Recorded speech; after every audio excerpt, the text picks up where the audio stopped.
Ang galing nyo din nung dalawa na yan. Huh? Attorney? Bakit ka andito? Aarestuhan ko na kayong dalawa ni Brianna. Paborito mo talagang anak mo si Brianna, hindi si Scarlett, ha? Paborito ko din yan. Sinasabihin ko lang siya wag makulit. Totoo, hindi niya ang paboritong anak. Ang totoo yung paboritong anak si Brianna. Kaya pala, arestuhan ko na.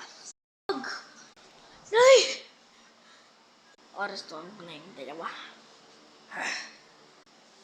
Ayan, magsama-sama kayong dalawa mag-arrested. Tama-tamang ginagawa ni attorney. Dahil dyan, di mo papritong anak. Scarlett! Nanay! Paano ko kaya ng bread pan? Aray ko. Salamat, attorney. Dahil inarestuhan mo na yung dalawa na yan. Oo, alam ko talaga. Huwag kang magulit. Ayaw ko talaga mag-arestuhan. Arestuhan boy ako. Tamang-tama. Tapos, puntahan mo sa police station, tapos kulungin mo na sa jail. Sige. Kaya ka talaga na eh. Tamang-tamang ginagawa na ito rin eh. Arestuhan ka na.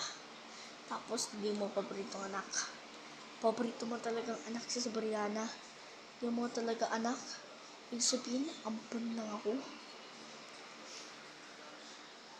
Tapos, inarestuhan ka ng attorney. Tamang-tama ng ginagawa niya. Arestuhan mo na yan. Ganun.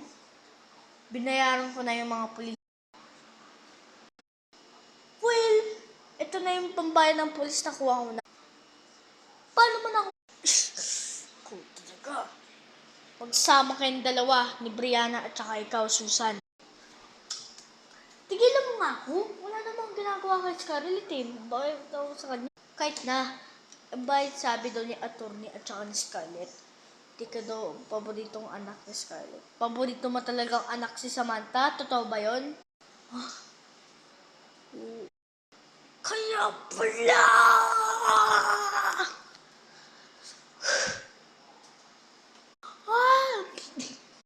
Nay!